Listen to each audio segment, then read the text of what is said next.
Hi friend, this is Dr. Apurv Mehra, and in one of the beautiful stories that touched my heart, I want to share with all my students and all my patients here. You know friends, this talks about a beautiful line. I want to remember your face when I see you in heaven. You know, this story talks about a famous billionaire from Nigeria, Femi Otedolo, and he was being interviewed by a radio presenter where he was asked, "What made you happy?"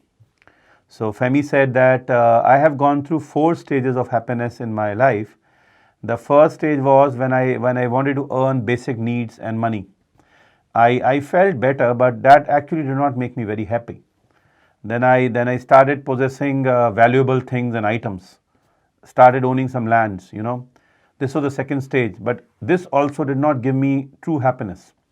Then came the third stage where I got big projects. I was handling the major diesel supplies of Africa, and was having the biggest vessel to store oils in entire Asia and Africa. But this also was not making me happy. And then came the fourth stage of my life.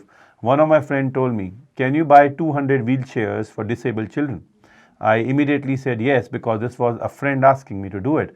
And when I got the chairs, he told me, "Will you please come and distribute this with me?" I said, "Okay, fine, why not?" Because a friend wanted me to do it. I did that. And when I was distributing the wheelchairs, and I was just about to move out, I saw somebody clinging onto my leg, holding my trousers and trying to pull me down.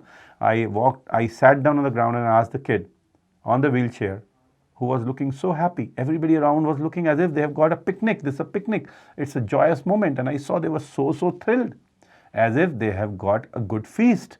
And I asked that boy, "Do you want something else?" He said, "No, I just want to see your face closely, because when I see you in heaven, I want to thank you once again and I want to remember you." And this gave me happiness. This is what I realized, there will be different means and things that you can achieve in life. But what would people remember you?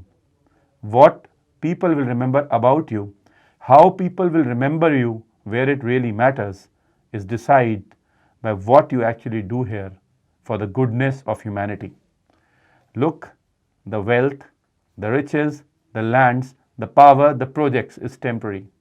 What goes with you is something that touches somebody's heart. And what touches somebody's heart is a good deed. So this is a story that touched me, titled as, "I want to remember your face and thank you once again when we meet in heaven." Thank you very much.